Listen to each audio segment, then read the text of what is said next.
ce que je m'apprête à vous dire est un petit peu touchy. Je ne voudrais heurter personne et je préfère vous sensibiliser. Mais la vérité, les amis, c'est que ce que je vais dire est uniquement factuel. Et je veux que vous gardiez en tête qu'ici, on doit faire le distinguo entre Dieu, la religion et l'Église.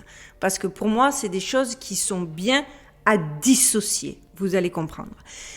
La Bible, je répète, factuelle, donc ne montez pas sur vos créneaux. Mais la vérité, c'est que la Bible est un livre sacré qui a été écrit au fil du temps par différents auteurs et rédacteurs. Il s'agit d'une collection de textes qui ont été rassemblés au cours de plusieurs siècles. C'est magnifique, j'avoue que c'est la première fois que je vois ce spectacle, mais je le trouve... L'Ancien Testament, par exemple, pour ne parler que de lui, et je vais m'en servir comme exemple, qui est commun aux religions juives et chrétiennes, a été écrit principalement en hébreu avec quelques parties en araméen. Il a été écrit sur une période de plus de 1000 ans, à partir du XIIe siècle avant Jésus-Christ jusqu'au IIe siècle avant Jésus-Christ. Les différents livres ont été écrits par différents auteurs à différentes époques et certains livres ont été modifiés et adaptés au fil du temps. Et je le répète, ici je ne vous parle que de l'Ancien Testament. Imaginez la même pour le Nouveau. Si on y réfléchit, finalement, les différents textes qui constituent la Bible ont été sélectionnés et rassemblés au milieu d'un choix considérable d'autres écrits pour former les canons bibliques tels que nous les connaissons aujourd'hui. Ce qui signifie toujours très factuellement, je vous en prie, surtout je sais que beaucoup d'entre vous sont extrêmement investis dans la religion, donc je ne voudrais pas vous heurter, mais très factuellement que le processus de sélection des livres qui composeraient la Bible finale est complexe et en plus varie selon les traditions religieuses. Comprenez, pour garder l'exemple de l'Ancien Testament, pour le canon chrétien de l'Ancien Testament, qui comprend 46 livres, la sélection des livres a été établie par les églises chrétiennes au cours des premiers siècles de l'histoire chrétienne. Et les décisions ont été prises lors de conciles et de synodes avec l'accord des évêques et des théologiens de l'époque. Bref, en résumé, le processus de sélection des livres et de la Bible finale varie, donc, je le répète, selon les traditions religieuses et a impliqué des rabbins, des évêques, des théologiens chrétiens au fil du temps, soit des hommes qui ont choisi la meilleure histoire à raconter. En tout cas, l'histoire qui leur convenait le mieux. Au milieu d'une multitude de choix, d'angles et d'appréciations. Alors forcément, même si la base est réelle et que les fondements existants sont dignes de confiance, le reste peut être légitimement remis en cause. Puisqu'après tout, il s'agit du résultat d'une décision d'une poignée d'hommes. Et le truc, c'est que Léonard de Vinci, dans ses toiles incroyables, semble nous livrer une histoire bien différente. Alors, je sais que cette théorie peut sembler fantasque, pourtant force est de constater qu'elle est alimentée par de nombreux arguments coup de poing. Les tableaux de Léonard de Vinci sont tous remplis d'extraordinaires messages cachés. Il souhaitait que son travail soit imprégné de ces messages et autres codes secrets destinés aux générations suivantes. Des messages subtils à transmettre non pas aux gens de son époque, mais à notre époque. Car ce n'est que très récemment et avec des techniques très avancées qu'on ne disposait pas avant que des chercheurs ont trouvé des choses absolument renversantes sur la quasi-totalité des œuvres de Da Vinci.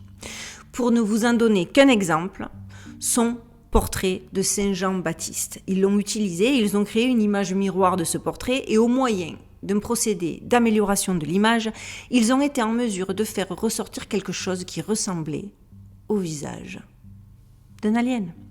Or, on a découvert que Léonard employait cette technique du miroir. Donc, il n'est pas impensable qu'il ait pu l'utiliser à cette fin. D'autant plus que Léonard de Vinci était convaincu que l'art était un canal de communication entre les gens ordinaires et des êtres d'une dimension supérieure. Et que le gars, en plus, était un perfectionniste à un point tel que chaque détail avait son importance. Et honnêtement, quand on voit ce qu'il décrit dans son tableau de la scène et quand on sait le décrypter, on comprend pourquoi l'Église le gardait sous haute surveillance et pourquoi il aurait été gênant aux entournures que les gens se posent des questions sur la lecture que lui avait faite du dernier repas du Christ.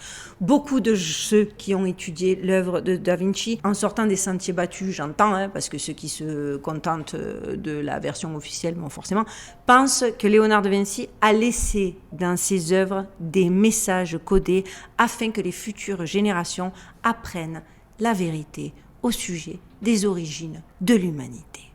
Du coup, tout de suite, on comprend mieux pourquoi les puissants investissent des sommes considérables pour acquérir ces tableaux. Et vous ne serez donc même pas non plus surpris quand je vais vous apprendre que Bill Gates a acheté un codex de Leonardo da Vinci en 1994 pour la somme de 30,8 millions de dollars lors d'une vente aux enchères chez Christie, on ne change pas une équipe qui gagne, au Rockefeller Center. Il s'agit du Codex Leicester, un manuscrit de 72 pages écrit par De Vinci entre 1506 et 1510 qui contient des dessins, des schémas et des notes sur divers sujets scientifiques tels que la géologie, l'astronomie et l'eau. Il a même fait, Bill Gates, construire un dôme spécifique dans sa propriété sous haute surveillance, équipé d'un système de contrôle de l'humidité et de température pour protéger le fragile et si précieux document. Et je vous assure, les amis, que quand on se penche et qu'on regarde les messages que certains des scientifiques et des chercheurs curieux, hors de la boîte, qui suivent pas le narratif officiel et qui font ça pour l'amour de la science et pas pour l'amour du profit, qui viennent nous voir en slalomant juste avant la fin de la vidéo, Madame Duchesse.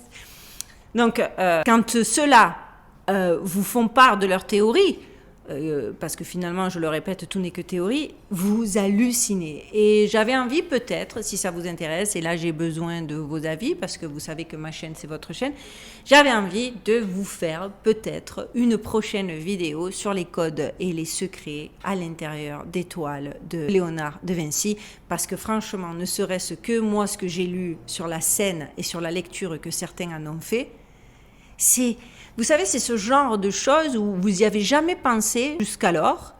Et pourtant, quand vous le lisez, ça vous semble d'une justesse, d'une pertinence, d'une logique.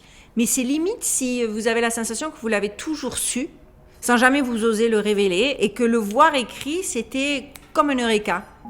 Je vous assure, je lis des trucs et je me disais, mais bien sûr, mais c'est tellement plus logique que leur histoire, des fois, à dormir debout. Et je voulais savoir si une vidéo comme ça, en ce sens, pas trop redondante, pas trop indigeste, mais sur le maître de Vinci, vous intéresse, dites-moi-le, bien évidemment, en commentaire. Voilà les amis, cette vidéo est finie. Madame Duchesse vous dit au revoir. En ce moment,